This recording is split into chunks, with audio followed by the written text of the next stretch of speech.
Michael, thank you so much for joining us here today. Give our viewers a quick introduction to Canna Royalty and the company's business model. Yeah, for sure. Thank you so much for having me. So, Canna Royalty is a publicly listed company on the Canadian Securities Exchange.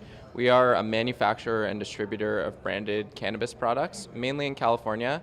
We started as sort of a venture capital company, so we've made about 25 to 30 investments in the cannabis space, mainly in intellectual property, brands, and infrastructure that support the cannabis industry. And why was that part of the company's strategy? Yeah, so we looked at a lot of the Canadian players about 3-4 years ago. Our founder, Mark Lustig, and he saw a lot of licensed producers putting a ton of production capacity online. But we saw at that time that this industry was going to become a CPG industry, where really all that was going to matter in the long term was brands and products that resonated with consumers that they would come in and purchase over and over again, as opposed to how much cannabis you can grow or how big your facility is. We looked at wine and beer, and I think I was just saying before, the amount of grapes or wheat production that you can do isn't going to be a KPI in those businesses, and we don't think it'll be a KPI here. Right. So what's on the agenda then for Canna Royalty over the near term?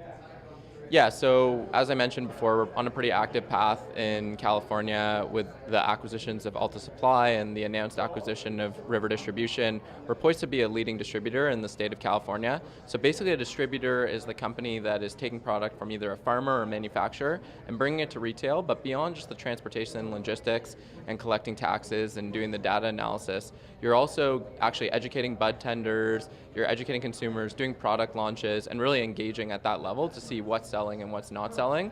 So within that distribution portfolio, about 10% of the products are our own products that we manufacture, but we'll continue to acquire companies or build companies on the manufacturing side as we see they have good shelf space, good consumer recognition, or just something that's differentiated or unique in the marketplace.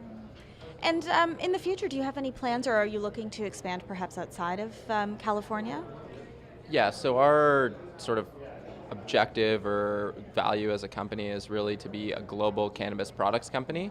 For us, we're focusing on California right now because it's the largest market in the world, multi-billion-dollar market, most sophisticated cannabis consumers in the world, and ultimately California shapes a lot of consumption generally, whether it's the movies that we watch, the music that we listen to, the food that we wear, what we dress, and also such a cannabis culture in California that's existed for decades.